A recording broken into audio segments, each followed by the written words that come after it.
They weren't supposed to be here. Hi. Chancellor Draven, a serpent-kind diplomat from the Jolin core worlds, tapped his claws nervously on the glowing council desk. What is the meaning of this arrival? He hissed. Humanity, came the answer from a small silver-skinned ambassador near the edge. His voice trembled despite the cold calmness of his race. They've entered council space officially. No one spoke for several seconds. Then the air shifted, panic masked by protocol. They were years away from reaching the qualifying standard for first contact. Dravel growled. They still engage in primitive internal conflict. Their biosphere is unstable. Their leadership structure is laughably chaotic.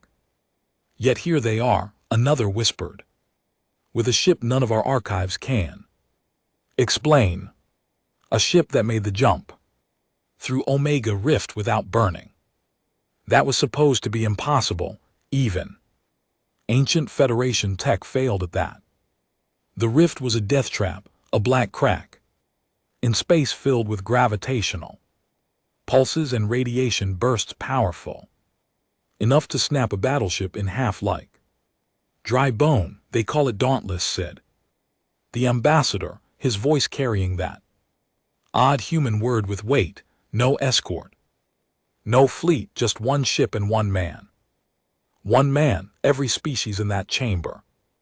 Beings with wings, gills, scales, fur, and pure energy. Process that in stunned silence. What kind of man? Dravel asked. Finally, the ambassador just looked up, eyes dead still. The kind who speaks for all of them. The doors opened. They weren't ready for him. He wasn't armored in ceremonial metals like the Vlaine war priests. He didn't glow like the Archans or wear Gan pearls like the Zeeli nobles. He walked in wearing simple black tactical gear. Boots heavy, shoulders square and jaw set like someone who'd been through hell and hadn't quite left it behind. He didn't bow. He didn't ask permission. He walked straight to the center platform, meant only for high representatives.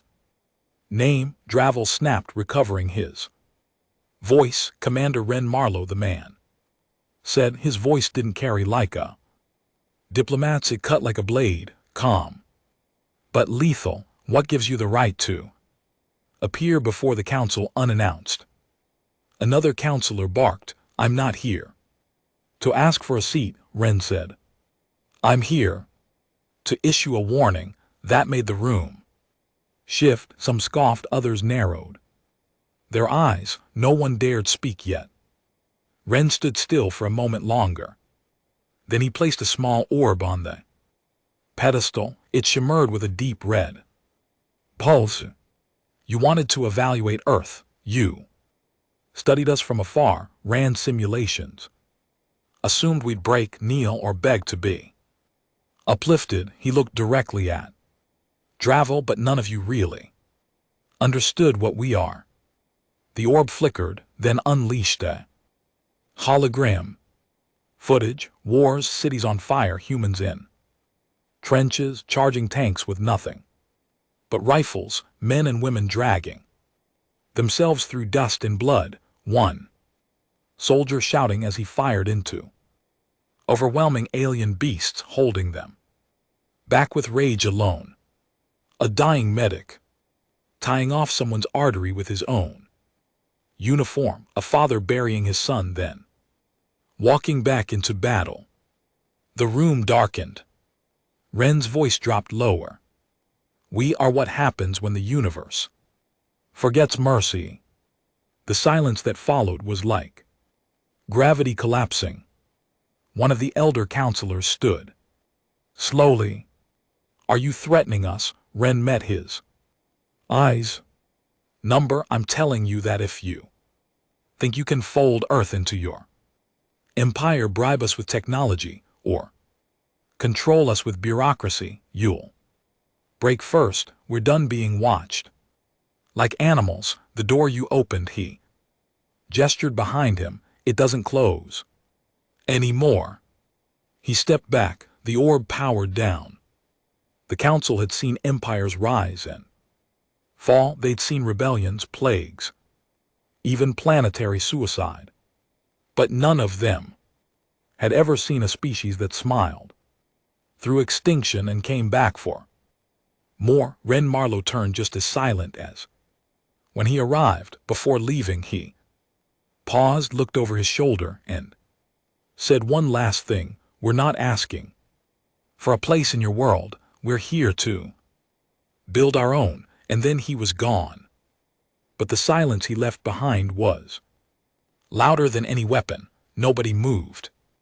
After Commander Ren Marlowe left the chamber, the doors hissed shut behind him, and it felt like the whole damn council had just been slapped across the face, not by weapons, not by war declarations, but by raw, brutal truth. Deville stared ahead, mouth slightly open, gills pulsing too fast. That human, that thing had spoken to the most powerful beings in the galaxy like they were insects circling a fire. And the worst part, he hadn't been wrong. The Jalan Chancellor rose slowly from his coiled position and turned to face the inner circle of council lords. This cannot stand. Earth is not ready. Humanity is not stable. We've studied them. Their species is emotionally volatile, prone to violence. Do you understand what it would mean to grant them free access to council space? They already have access, someone muttered. They crossed the Omega Rift. That's supposed to be impossible. No, said a low, gravel-voiced counselor from the Skarn Dominion. He was all bone and muscle, from a warrior race known for never showing fear, but even he didn't sound confident. It wasn't supposed to be possible yet. Another voice, soft and trembling, added, what if we're too late? What if they're already inside our systems, our networks? Panic buzzed beneath the surface of protocol. They've likely only sent a single scout. We should capture him immediately, said Dravel. Capture? Someone else scoffed. He walked into the conquered hall alone, through our lockdowns, through our security. You think he came here without a plan? They were spiraling. Meanwhile, Ren Marlowe walked back through the central corridor of the Galactic core like he owned the place. He didn't glance sideways, didn't look at the security drones hovering above, didn't flinch when alien guards stared daggers at him. He didn't need to. Everything he'd said in that chamber had been deliberate. Every word, every pause, every moment of silence. Not because he was a diplomat. He wasn't. He'd been trained in the mud, not a university, learned to speak by watching men bleed and trying to stop them long enough to say goodbye. He walked like a man who knew he was being watched, because he was. As he turned the corner into the council docking ring, a young tech, blue-skinned, thin arms trembling, voice met him with a stuttered sentence. You can't just, your ship isn't cleared for departure. Ren didn't stop. Then shoot me. The tech blinked. What? I said shoot me if you think I'm a threat, if you think I shouldn't be walking out of here. He paused. Otherwise move. The tech moved. Dauntless was waiting.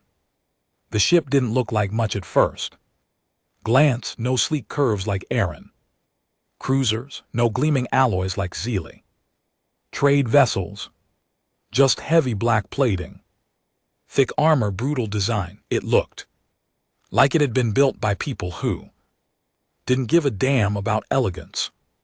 Because they hadn't. The hangar lights flickered as he approached. The ship seemed to hum, not with power but with purpose. No crew, just Ren. That was all it needed. Inside, he stepped onto the Bridge dropped into the captain's chair and keyed the console with a 6-digit code. The system came online instantly. Status, he muttered, a female voice. Responded, calm, synthetic but not cold. Council presence detected, tracking. Drones following you, 42 surveillance. Attempts in the last 30 minutes, shields. At 87%, Omega Core still stable, good. Wren said they took the bait. Back in the council chambers, chaos had finally broken through the glass. This is no longer a diplomatic concern. Snap Dravel, tail coiling in tight loops. This is a military threat. I demand we initiate containment protocol. You mean war? Another said. I mean security. Dravel spat. They sent one. Man, what happens when they send 10,000? But others weren't so sure. He didn't threaten us, said the Archan delegate, her golden face unreadable. He warned us, there's no difference. There is. A threat is meant to provoke. A warning is what you give someone before you strike. They went back and forth like this. Politics layered on fear, wrapped in old grudges and outdated arrogance, but underneath it all, something deeper had begun to take root. Doubt, because humans weren't supposed to be there, and yet here they were. They had crossed the Omega Rift. They had arrived with technology no one had seen before.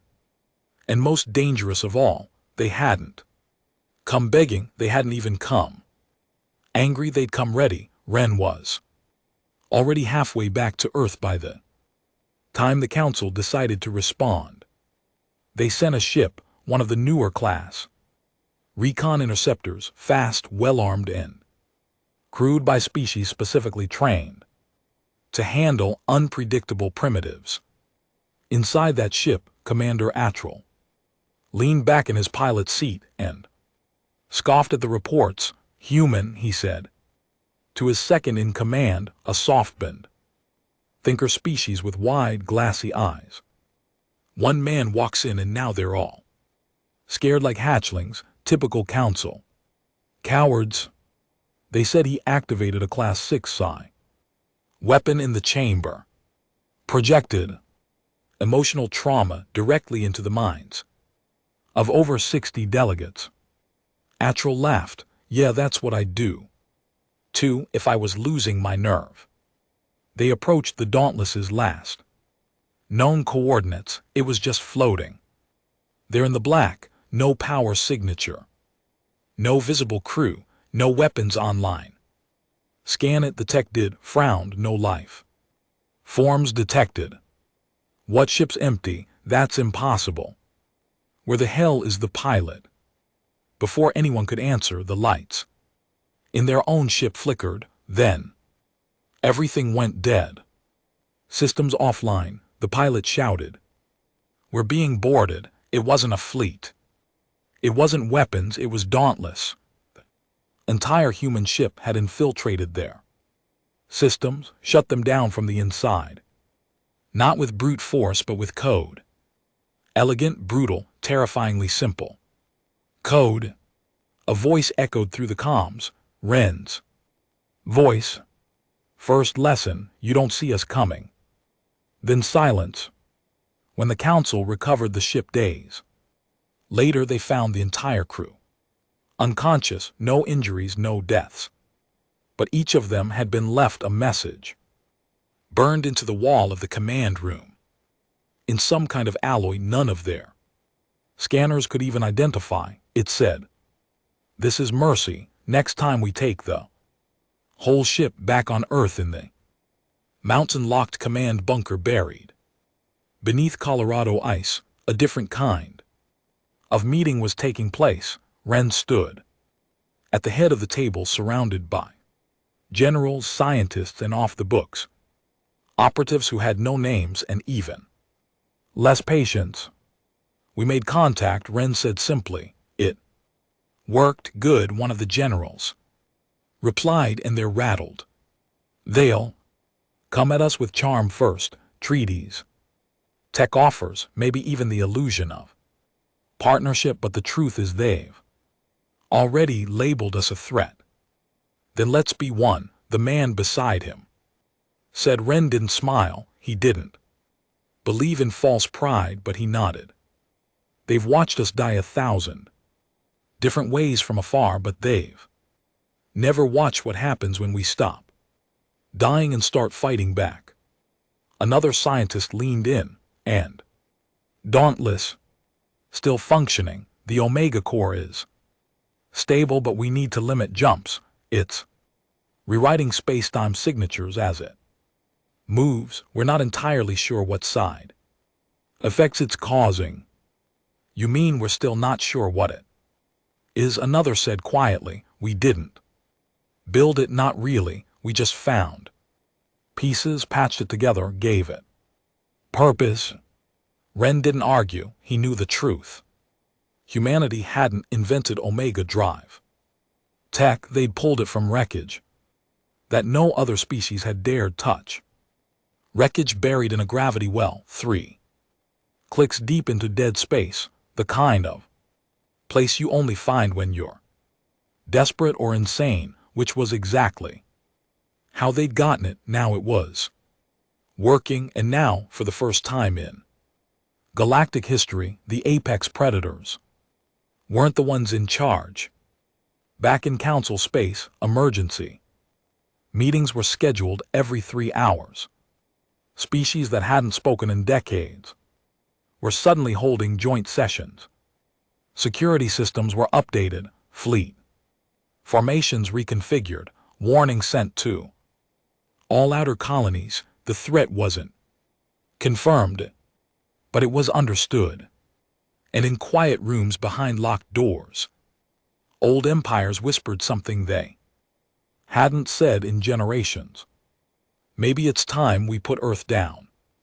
But they didn't know Earth. They didn't know what desperation had made of mankind, what it meant to build cities out of ruins, to lose everything and keep going anyway. They hadn't seen the face of a human man bury his son, then build a rocket with the same hands. They didn't understand what kind of species turns extinction into fuel. Ren Marlowe was one man, but behind him stood a planet full of ghosts, fighters, builders, and madmen who had looked into the black and decided to punch it in the throat. The council thought they were at the top. They didn't realize the storm had just landed. The outer colonies of the council lit up like alarm beacons. Fleet movements ramped up. Civilian travel was restricted near the neutral corridors. Propaganda systems quietly began spinning a new narrative. Earth was unstable, unpredictable, and needed supervision. They didn't say the word containment publicly, but it was on every delegate's tongue in private.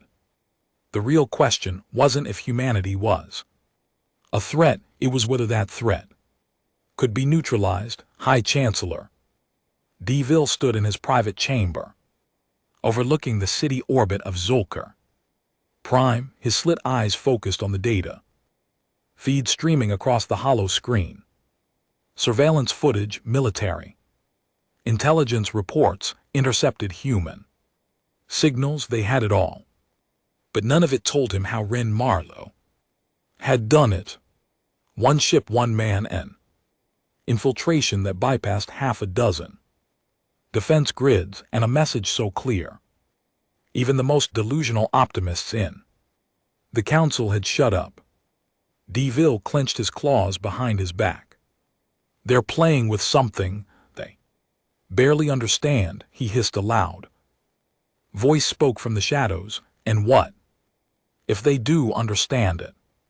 The Chancellor turned slowly. His informant was there, cloaked in black cloth, features hidden, a council spy, part of a class trained since hatchling in extraction and manipulation. He was expensive, and that Alone meant he was dangerous.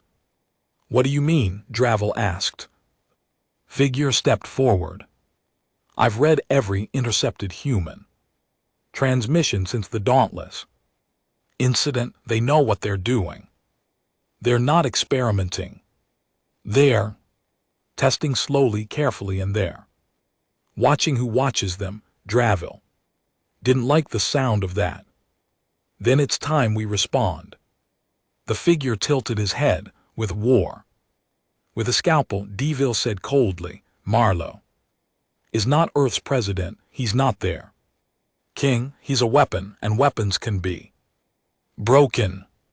3 parsecs away, Marlowe stood at the edge of a cliff overlooking the jagged ice fields of Luna Forge. His breath hung in the cold air, eyes fixed on the facility below, a sprawling underground structure carved into the side of the moon's secondary ridge. This wasn't Earth, this was where humanity tested its ghosts. Inside the facility, dozens of captured alien technologies confiscated during silent retrieval missions were being dissected, repurposed, and if necessary, destroyed. But there was one project that concerned Wren more than any other. The Archangel frame. He walked through the security gates, past clearance scans, retinal locks, biometric blood taps, layers of paranoia that had kept Earth's most lethal secrets hidden for decades. Most council spies didn't even know this place existed. Only a handful of men and women had access. Wren was one of them. Inside the final chamber, the Archangel frame stood tall, 8 m of alloy plated in a dark sheen that absorbed light. Instead of reflecting it, its chest glowed with a slow, ominous pulse. Omega drive fused directly into the armor. Human pilot could step inside it, become it, fight wars from within, and survive weapons that shredded battle cruisers. But it was untested, too dangerous, too unstable, too human. Wren stood in front of it, jaw tight. His eyes scanned the diagnostics, flicking through readouts. Then he turned as a voice approached from behind. You sure you want a light? This match, said Colonel Bishop, a grizzled tactician with a jaw full of metal and eyes like dried-out gravel. Wren didn't look back. They're coming. You don't know that. They always come. Eventually. Bishop stepped beside him, arms crossed.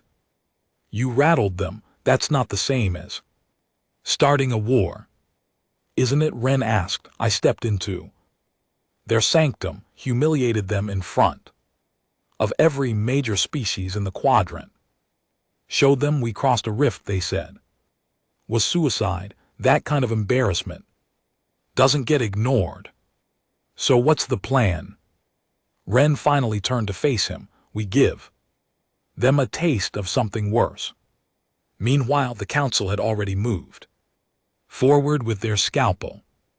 They didn't send a fleet, they sent something quieter, a diplomatic ship, polished, unarmed, carrying a representative chosen not for his status but for his gift, ambassador. Virile, an empath. His species didn't fight wars with weapons, they fought by unraveling minds, slipping inside memories, exposing fears, turning brothers into enemies with a single whispered phrase. His job was to land on Earth, extend peace, learn what he could, and break Marlowe from the inside out. Wren met him on neutral ground, an artificial habitat built over the Atlantic Trench, surrounded by storm shields and surveillance dampeners. No reporters, no diplomats, just 2 men. One human, one alien, sitting across a steel table. Verrill smiled in that slow, unnatural way his kind did. I must admit, you're not what I expected. Ren's face didn't move. Good. Varel folded his hands. The council isn't seeking war. We want partnership. Understanding, coexistence. Lies are a poor opening strategy. Varel's smile widened. Then I'll be honest. We fear you. You're unpredictable, brutal, savage.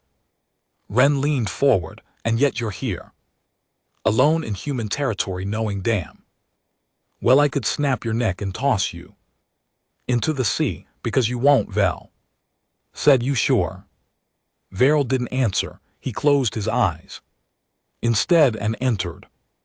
Ren felt it like cold hands brushing against his thoughts, not mind reading. Worse feeling.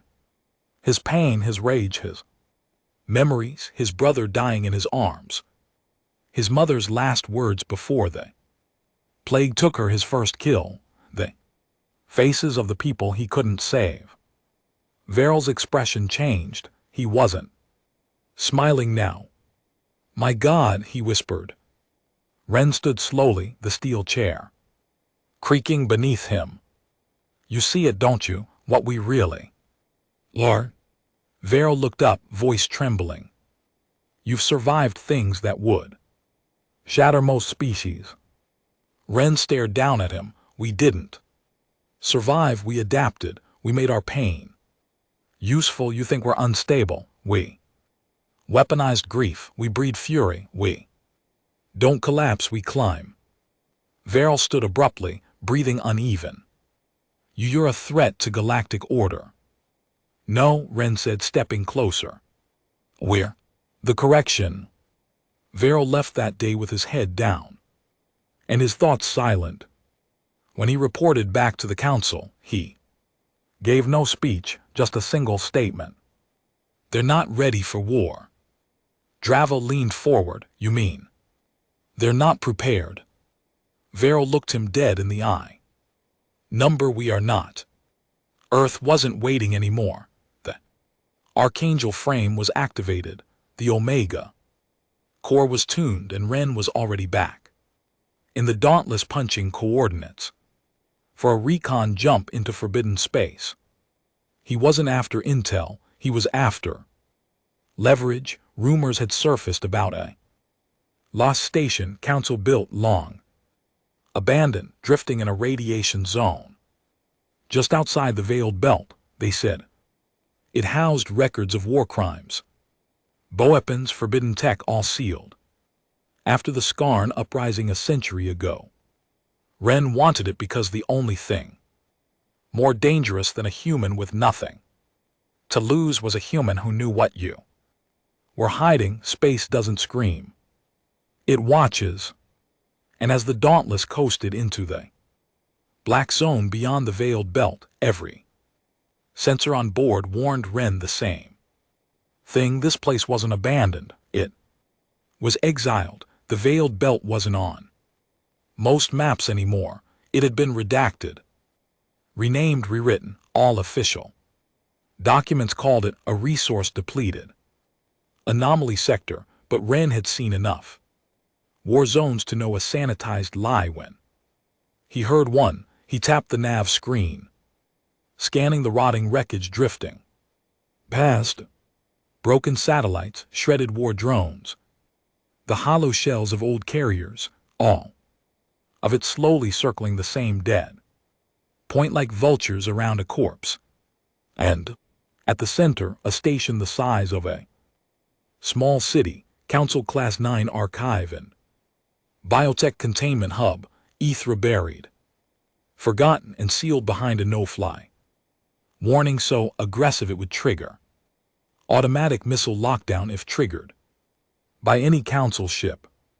Good thing the Dauntless wasn't a council ship. Ren eased the controls forward, driving the Omega drive into half phase. The ship shimmered, slipping between solid and subspace just long enough to slide through the debris ring without triggering any ancient defense protocols. The council wanted this place to stay buried, which meant it was exactly where Ren wanted to be, inside. The Ethra station was silent. Not dead. Not disabled, silent. Lights flickered in low power mode. Gravity was minimal. Most of the interior looked untouched by time, preserved by shielding that still hummed. Under the strain of 100 years, Ren stepped through the docking seal, with his weapon at the ready. Station's automated system scanned him. Once, then twice, no laka, no alarm. Just a whisper of power, like something had been waiting for a human signature, which meant someone had been here before, or worse, someone expected him. Now, the first sector he entered was clean, sterile halls lined with containment pods and sealed medical archives, names in alien scripts, species types, biohazard warnings in glowing red lines. Ren moved slow, eyes scanning each room. This wasn't a hospital, it was a lab, and it hadn't just been built to study, it had been built to experiment. He passed a chamber full of what looked like artificial wombs, some broken open, others still sealed, inside deformed. Humanoid shapes floated in suspended animation, some with twisted limbs, some with too many eyes, some barely formed at all, not human but close. The logs confirmed it. Xeno-hybrid program. Operation Breach Wall, terminated year 5127. Ren stared at the data. This wasn't just a lab, it was the Council's first attempt at creating a crossbred species, mixing human resilience with Council-engineered obedience, the kind of thing Earth never knew about until now. He kept moving sector by sector. He found more experimental weapon systems, neural override chips, soul-mapping tech that could transfer memories between hosts.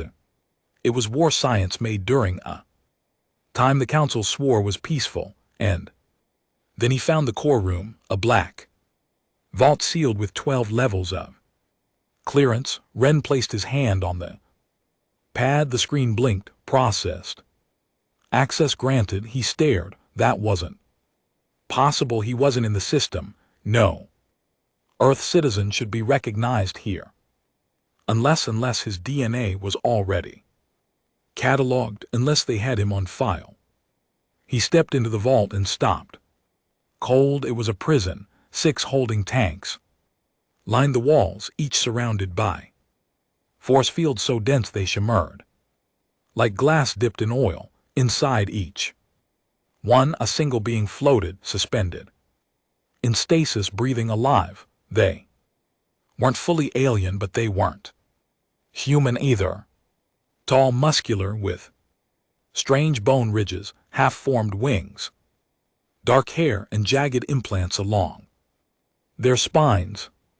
Ren walked closer to the center console. Project Echo, Human Warbur Initiative. These weren't weapons, they were soldiers made from his species, veiled prototypes, test subjects discarded, but one of them wasn't asleep. Ren froze as the figure in tank number 3 opened his eyes, pale blue, burning with something that wasn't quite rage, but something older, deeper, recognition. The thing locked eyes with him and moved forward, pressing a hand to the glass. Ren raised his pistol, heart hammering. The console beeped. Subject identified. Echo 03, genetic match 72.4%. Ren Marlowe. He staggered back. That wasn't just a hybrid, it was cloned from him. Ren didn't know how long he stood there. He didn't speak, didn't breathe, just stared at the face of a thing that wore parts of him like armor. And then it spoke. Its mouth didn't move, but its voice hit directly in his head. They made me from your ruin. Ren's hand tightened around the pistol. You speak English, I speak what you think. Why? Because I was built to kill what you are. Ren took a step forward. And what exactly am I? The creatures. Lips curled in something close to a smile, but it wasn't kind. It was hungry, a mistake. Suddenly alarms blared. Ren turned, gun up. The station shook. Something had entered the outer field. Council ships he'd been followed back in orbit. 3 cloaked interceptors decloaked in perfect formation. No insignia, no standard broadcast frequencies, just raw black metal and council signature suppression. Drives humming like jackals, ready to pounce. On the lead ship, Drevel's personal assassins watch the station through wide view scanners, confirm presence. The commander ordered, Dauntless is docked. Human biosigns inside. No other activity. The commander nodded once. Seal it. Inside, Ren watched as the access corridor sealed itself with thick blast doors. He checked his comms. Jammed. Omega drive dampened. Escape 0. He looked back at Echo 3. Tell me how to kill them. The thing in the tank smiled wider now. Let me out. Ren hesitated. This thing was dangerous. Unstable, part him, part weapon. It might be worse than whatever was coming. But Ren wasn't stupid. He knew when the rules had changed. He slammed his palm on the release switch. The tank hissed. Pressure dropped. The fluid drained. Echo 03 stepped out, steam rising from its skin. It didn't fall. It didn't stagger. It marched. Ren handed him weapon, standard human plasma rifle. The hybrid held it for a second, then tossed it aside. I have better. It flexed its hands. Long, curved blades slid out from under its wrists. Biometal fused into the bone. Ren nodded. Guess we're doing this old school. The ground shook again. Council troops were inbound. Ren turned to face the entrance. Let's see if they're ready for the thing they built in secret. Echo 3 laughed, a deep growly sound that sounded almost human, almost.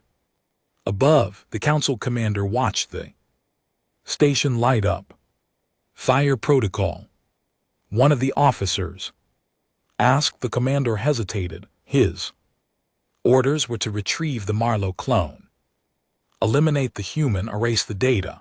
But even now, even at this distance, something didn't feel right. The station shouldn't still have power. The clone shouldn't be awake. And Earth never should have known. He turned toward the glass and saw it, a single light on the station flashing in Morse code. Ren's signature. You buried the wrong thing. The doors blew inward with a hiss of searing heat and scorched alloy. Council shock troops poured through in perfect formation.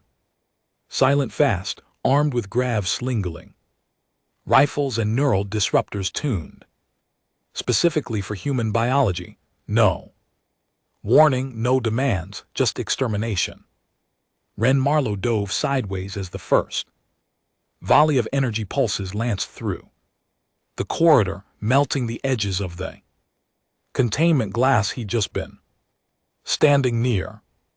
Echo 03 didn't move like a man under fire. He moved like something born inside it. The hybrid launched forward, spinning through the air like a blade with bones. The first council trooper didn't even get a shot off. His head twisted sideways as Echo's wrist blade tore through his helmet like it was paper. Ren rolled into cover, dropped a magnetic charge behind the supply crate, and came up firing. 2 rounds struck a trooper center mass. The armor flared, absorbed the impact until the third shot found the soft seam at the neck.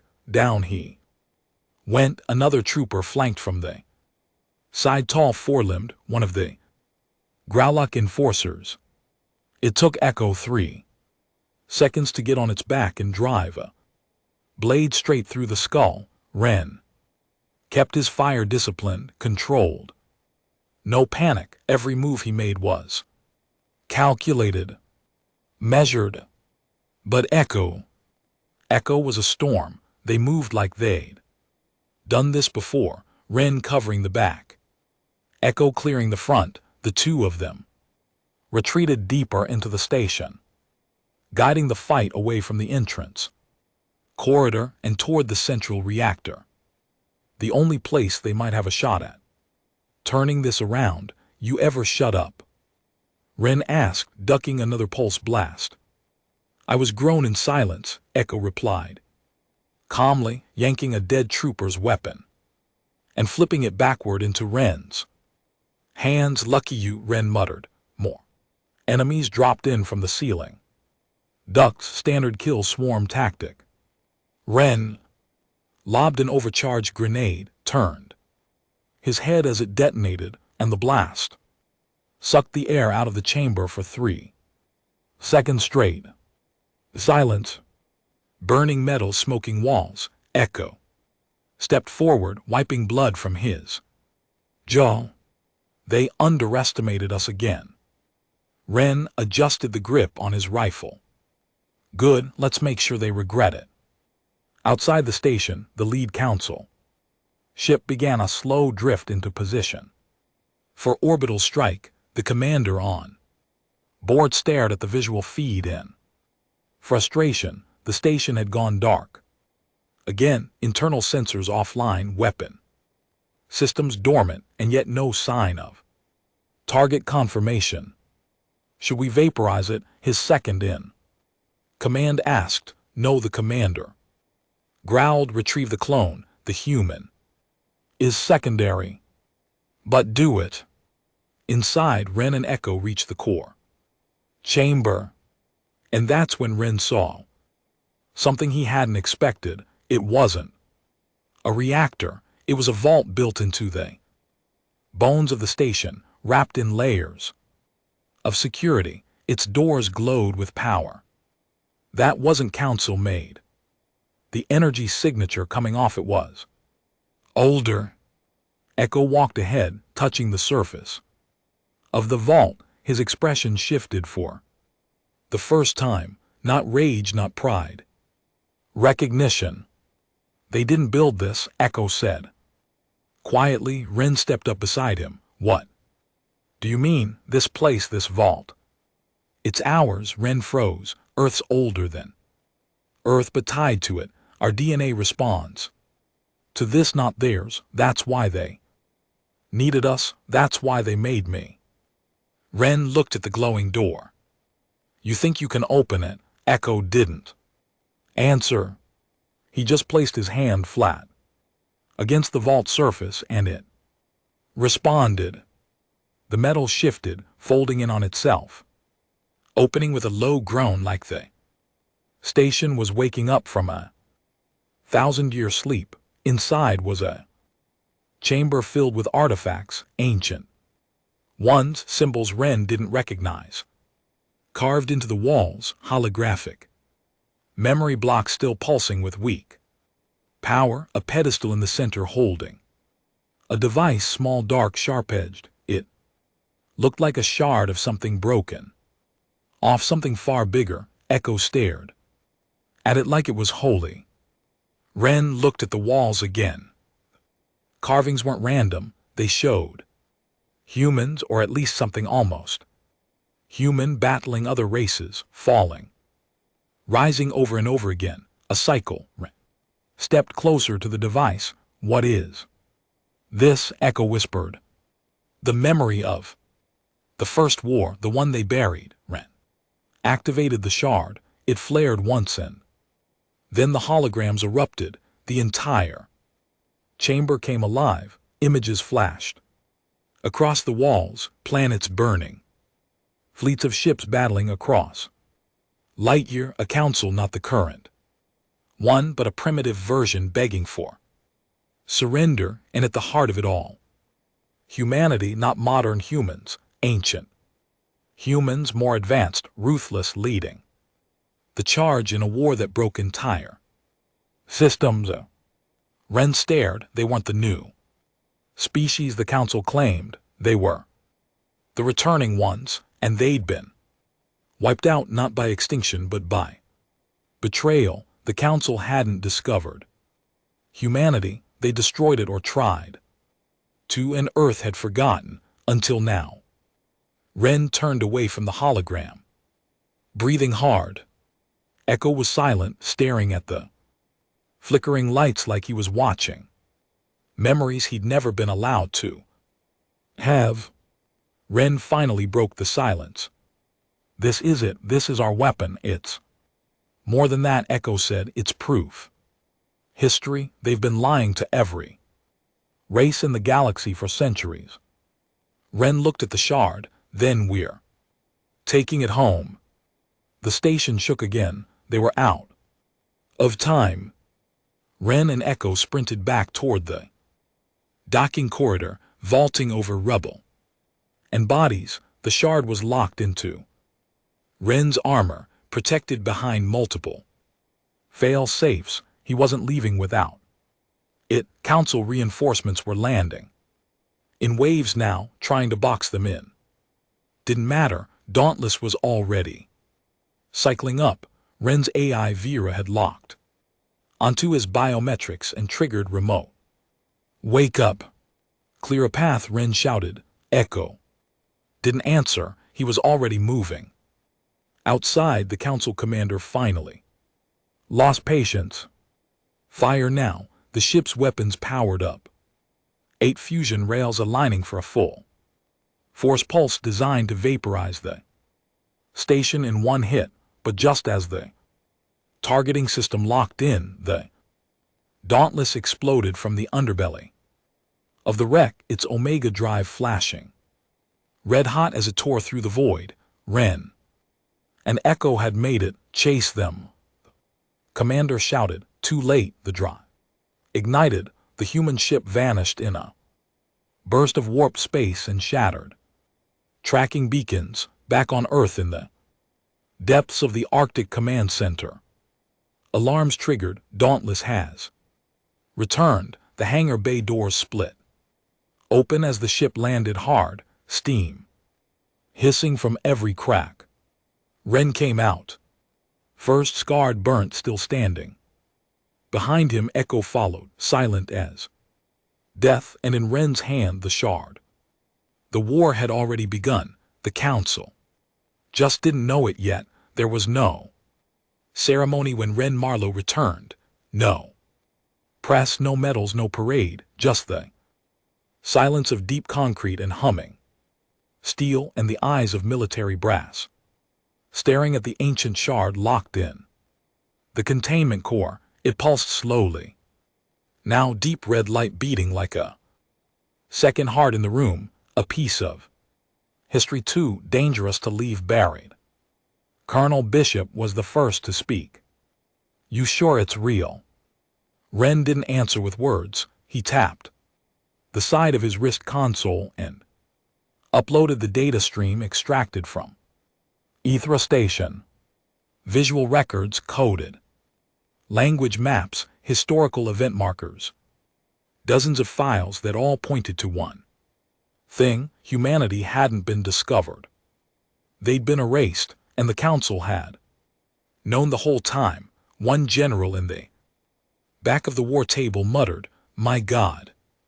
We're not the underdogs, we're the ghosts they tried to kill off." Ren just nodded. "And now they're scared, we remember." The room went quiet. The revelation hit them all differently. Some saw it as proof of purpose, others as a warning. But one thing was clear: there was no going back. The next step was bold. Reckless, some called it, but necessary. Ren ordered the full truth broadcast to every open channel across the known star systems. Not a hidden leak, not a backdoor hack, but an open, deliberate transmission cutting through council firewall, smashing propaganda nets, hijacking media towers on hundreds of worlds. The message was raw. No music, no editing, just Ren Marlowe standing in Front of the relic shard with the holograms playing behind him, flickering. Images of humanity's ancient war. Council betrayal and the truth they'd hidden. Ren's voice cut through every feed. To the galaxy, you were told humans were new, dangerous, primitive. You were lied to. We are not the new threat. We are the old mistake they tried to bury. He let the silence hang before continuing. The council says we should join them. Sit at their table, but that table is built on blood. Ours. We don't want revenge. We want truth. And we will not kneel to those who tried to erase our past. The feed ended, and the galaxy went mad. It started small, on a backwater mining colony called Tarni 7. 2 council security officers were ambushed and beaten unconscious by local workers. Humans and aliens both, on Gallion Prime. A council historian went on record confirming parts of Ren's transmission matched redacted records.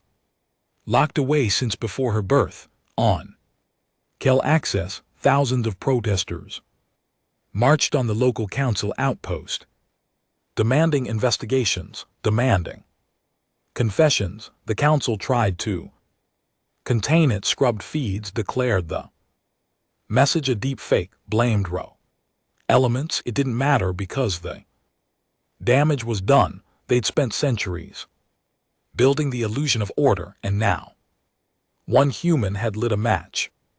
In the depths of the council core world, High Chancellor Drevel smashed a data tablet against the wall of his chamber. He broadcast classified history. He hissed, "This is a declaration of war." His advisors stood in stunned silence, not because they disagreed, but because they knew the worst part was true. The relic was real, and the vaulted Ethra had always been the council's greatest shame.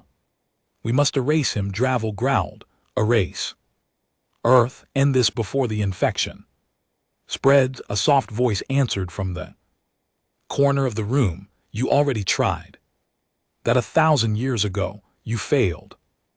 Everyone turned. Varel the empath, he looked older now, not physically but hollow, like touching Ren. Marlowe's mind had scorched something inside him that hadn't healed. "You saw it?" Dravel asked. "You felt what?"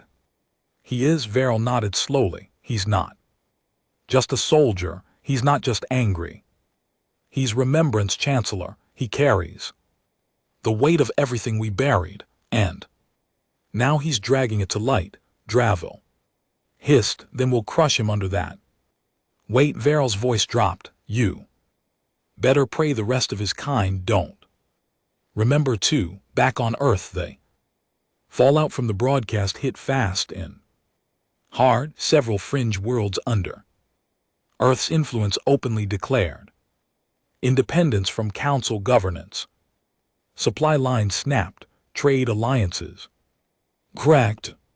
A few races began quietly reaching out, not to condemn but to talk. Earth wasn't just a rogue planet now. It was a symbol. Ren stood in the Arctic Command War room, watching the red dot signals flash across the galaxy. Protests, blockades, blackouts, quiet coups. They weren't winning a war. They were breaking the silence, and silence had always been the council's best weapon. Colonel Bishop walked in, tossing him a data pad. "They're scared." Ren glanced at the screen. It showed troop repositioning across council border zones. A dozen capital ships moved from ceremonial positions into active stances. "They should be," Ren said. "You think they'll hit us next? They don't have a choice now. The lie is too big. The only way to protect it is to burn the truth down." Bishop paused. "You ready for that?" Ren looked him in the eye. "I've always been ready." Later that Night, Ren stood alone on the roof of the compound, cold wind scraping against his skin. Echo-03 joined him, silent, watching the stars. "You knew the shard would do this," Ren said. Echo nodded. "It's what I was grown for." "Why tell me now?" "Because you're the only one who still chooses."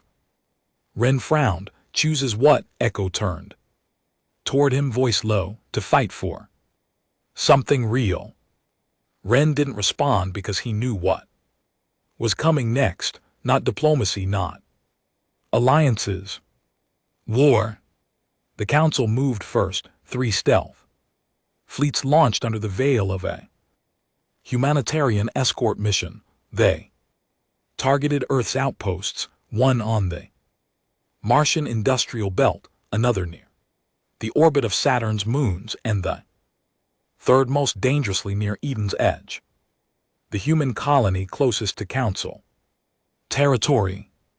The goal wasn't conquest, it was sabotage, disruption, fear. But humanity had learned long ago how to handle fear. They didn't run, they responded. The first attack didn't go as planned.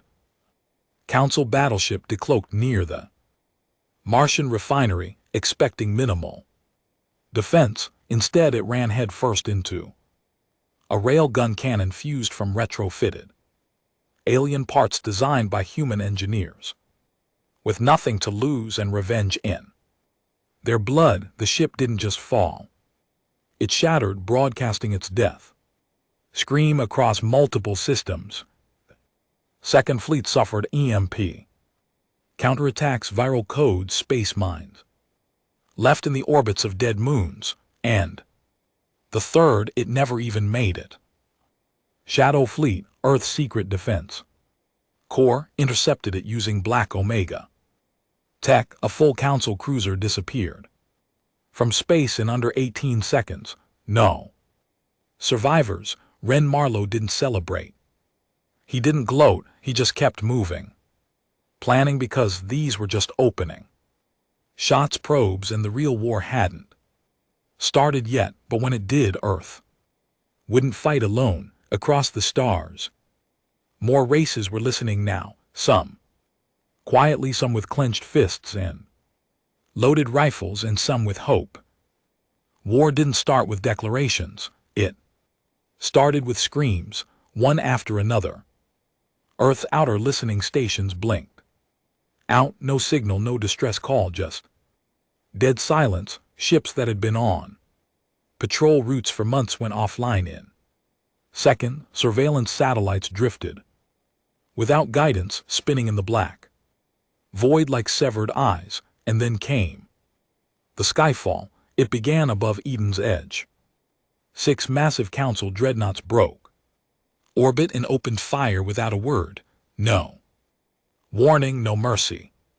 The sky turned red as the colony's shield dome struggled against the onslaught. It lasted 13 minutes, then it failed. The colony didn't stand a chance. Towers crumbled.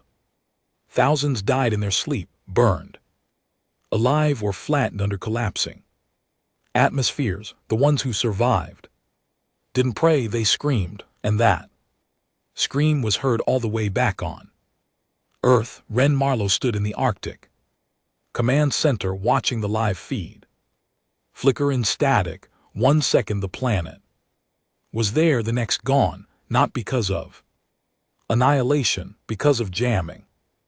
The Council didn't want Earth to know what they were doing, but they'd underestimated one thing: Earth wasn't blind. Ren's team had placed deep, layered sensor nets across the fringe of every sector they ever touched, built by paranoid engineers and cold bastards who never believed in peace. So when the sky fell, Ren saw it, the destruction, the exact ship classes, the Council insignia glowing in the dark. They weren't hiding anymore, and neither would he. Ren turned to Colonel Bishop, voice flat. Eden's edge is gone. They just wiped 20,000 people off the map. Bishop's face was stone, and they didn't even try to hide it. Ren nodded. Then, let's return the favor. Within hours, Earth's war engine was in full motion. Factories that had been silent for decades roared back to life. Civilian ports were converted into launch stations. Underground vaults opened, revealing weapons built in.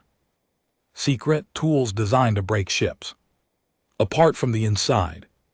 Coded viruses for alien AI systems, stealth mines that could live dormant for years, but even with all that, they were still outnumbered.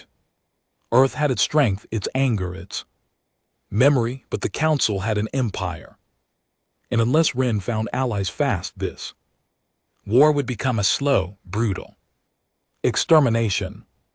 So he did something unthinkable.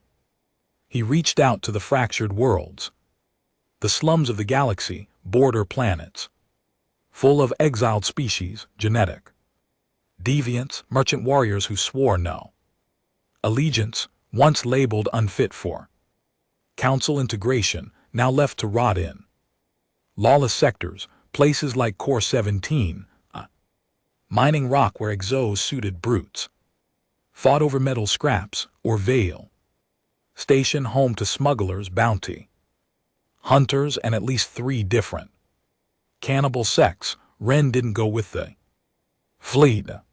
He went alone because he wasn't there to beg, he was there to remind them who they were. On Vale Station, the air tasted like ash and copper, bodies hung from old support beams, warnings or trophies. It was hard to tell. Alien gangs clustered in every corner, each armed to the teeth and suspicious of anything that breathed. Ren walked through them like smoke.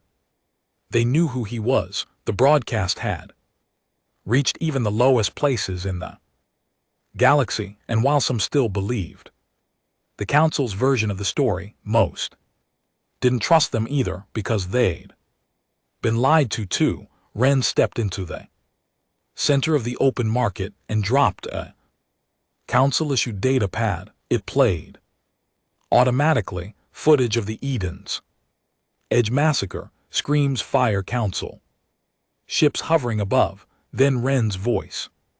You think they won't come for you next? You think hiding here keeps you safe? You're not safe, you're just last on the list. He didn't preach, didn't yell, he just looked around eye to eye with some of the most dangerous killers this side of the Orion Veil. You fight for coin, for pride, for blood. I'm offering something else. One of the gang leaders laughed. Four-armed brute with a rusted respirator and a jagged vibro axe across his back. What's in it for us, human? Ren didn't smile. He reached into his bag and tossed something on the ground. The severed head of a Council commander, still leaking blue blood.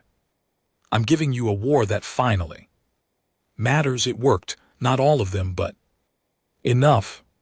By the time Ren returned to Earth, he wasn't alone. Small fleets followed, patched up junkers with modified alien tech, fighters who didn't wear uniforms, but carried scars that spoke louder than medals, pirates, outcasts, ex-council assassins. They didn't come for peace. They came for revenge, back on Earth. The Council's second wave arrived. This time it wasn't surgical, it was invasion. 4 capital ships entered the solar system from the edge of Saturn's rings. They brought with them a support fleet, dozens of carriers, armored drop pods, atmospheric splitters designed to crack defensive shields. They didn't expect resistance that soon. They were wrong. Ren was already waiting. The Battle of Saturn's shadow began with silence. Earth's fleet didn't rush in. They waited behind the shadows of Saturn's moon, using cold space cloaking systems the Council still believed were experimental. When the Council reached strike distance, the first salvo came from beneath them. 2. Stealth destroyers rose from the ice. Surface of Enceladus and launched. Kinetic lances straight through the enemy carrier's hull. No energy signals. No heat, just pure raw mass moving at impossible speed. The carrier cracked. Half that was the opening signal. The rest of Earth's fleet decloaked all at once. Black ships with glowing red Omega cores, alien mercenary gunships armed with Council forbidden tech, and in the middle of it all, the Dauntless. Ren stood on the bridge, eyes locked on the Council command vessel. Target their flagship, he said. Vera. The ship's AI responded with a calm tone. Flagship locked, then let's remind them who we are. The battle was pure chaos. Council fighters swarmed, deploying boarding pods and signal jammers, but Earth's fleet fought dirty. They used gravity spikes, internal virus storms, hull disruptors. Even some of the outcasts used old suicidal tactics, ramming Council cruisers with rigged fuel cells that exploded in massive bursts of electromagnetic rage. Ren personally led a boarding run on the flagship, taking a strike team straight into the command deck. It wasn't clean. He came out soaked in blood, some of it his, most of it not. By the time the battle ended, half of Saturn's upper orbit was a debris field. But Earth held the system, and the Council they ran. Ren returned to Earth bruised but alive. The cost had been high, thousands dead, ships lost. But they'd won, and now the entire galaxy knew it. Ren stood once again before the war room table, this time surrounded by humans and aliens, races that had once fought each other now stood together, not because they were friends, but because they all saw the same truth. The Council didn't rule by peace, they ruled by silence, and that silence was over. The heart of the Council wasn't a fortress, it was a lie. Built out of gold, Genvar, the core world capital, glittered in orbit above a star that had long since been drained. To power its defense grid, tall towers reached toward artificial light, surrounded by rings of ceremonial ships and illusionary banners preaching unity, balance, peace. But behind all that shine were bunkers full of weapons, black sites under polished temples, memory cages buried beneath libraries. And now Earth was coming for it.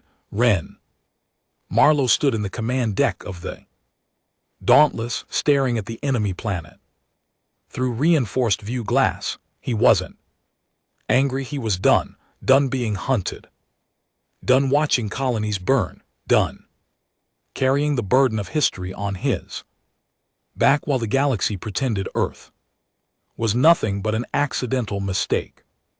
Behind him, a fleet of Earth-built ships, alien mercenary cruisers, and defected Council vessels hovered in tight formation, unlikely allies brought together by rage, loss, and the undeniable clarity of betrayal. Ren turned to Vera, the ship's AI. Start the burn, final approach, she responded without hesitation. Burn initiated, estimated engagement in 9 minutes. Outside the view glass, the Omega drive activated, engines screamed. In silence, the fleet moved. No more warnings, no more negotiations. This was judgment. On Genvar, panic was already spreading. Dravel paced inside the High Council chamber, claws twitching. His golden robe was gone, armor replaced it now. Functional, brutal, the kind worn when ceremony gave way to war. They've crossed into our inner perimeter, a subordinate barked. I can see that, Dravel snarled. Across from him, Varel stood motionless, watching the hologram of the approaching fleet, like a man reading a eulogy he'd written. Years ago. They know, Dravel said. The whole galaxy knows. Varel finally nodded. Then. The lie is dead. Dravel's voice rose. We are the architects of peace. We kept this galaxy from tearing itself apart. For 1,000 years. No, Varel said softly, you kept it. Quiet, that's not the same. Draven stepped close. And what would you have us do now? Surrender to primitives. Let them burn everything we built. Varel didn't flinch. Maybe it deserves to burn. The skies over Genvar split as Earth's fleet descended. Atmospheric disruptors roared to life. Anti-orbital cannons rained energy blasts upward. The golden illusion of peace cracked under fire and steel. Ren didn't send fighters. Waves, he sent hammers, suicide drones, made from scrap metal and hacked AI. Cores led the assault. They weren't meant to win dog fights. They were meant to crash into the defense grid and detonate, and they did. Whole districts went dark. Palace towers crumbled. And the ceremonial fleet gone in the first 5 minutes. The real war began when Ren's ground forces landed. Ren touched down in the middle of the council hall of judgment. The same chamber where he'd once stood. Alone, warning them. This time he didn't come alone. He marched through the Breach with Echo 3 beside him, flanked by mercenaries from Vile Station, human special forces, and a captured council guard who now fought under Earth's flag. The hall was already scarred. Columns shattered, banners burned, but Dravel still stood at the center, surrounded by the last of the royal enforcers. You think this is victory? Dravel spat. Ren didn't answer. He just stepped forward and tossed something on the floor. The shard, the ancient fragment from Ithra. It hit the marble with a cold metallic clink, then flared to life. Images projected across the broken ceiling, showing the ancient war, humanity's betrayal, the truth the council had buried for centuries. And now the whole world could see it. Even Dravel flinched at the clarity. Ren finally spoke. You didn't just lie, you rewrote the species we are. You tried to erase us because you feared what we might become. Again, Dravel hissed. You were conquerors, violent, reckless, a mistake of evolution. Ren stepped closer. Maybe, but we weren't yours to rewrite. You don't deserve this galaxy, Dravel growled. Ren leveled his eyes, then stopped me. Silence. Dravel stepped forward, then reached for his weapon, but Echo 3 was already moving. The clone drove his blade through Dravel's chest before the Chancellor could draw. He whispered, this is for the ones you called failed experiments. And let Dravel fall. The war didn't end with that death. It ended with a transmission.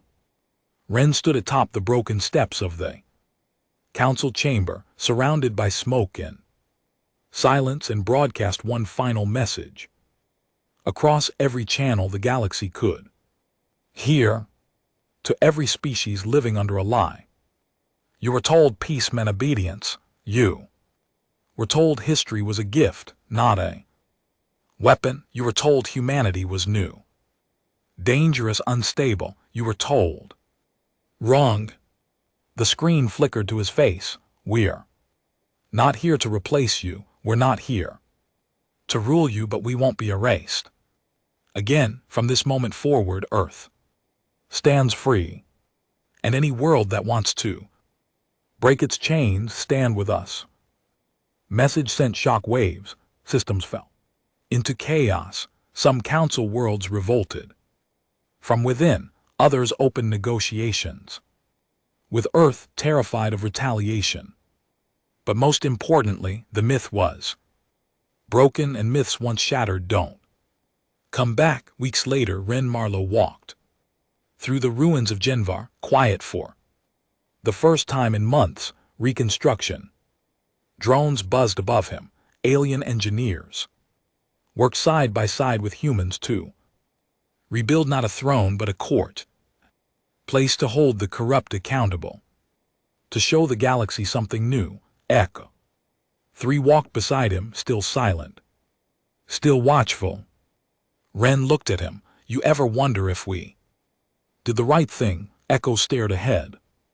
I don't think we were built for peace. Maybe not, Ren said, but maybe we're built for truth. Echo nodded once. That'll have to be enough. They walked on, 2 broken reflections of a species that refused to die, and above them the stars blinked quietly. Not in fear but in warning, because now the galaxy remembered. And humanity was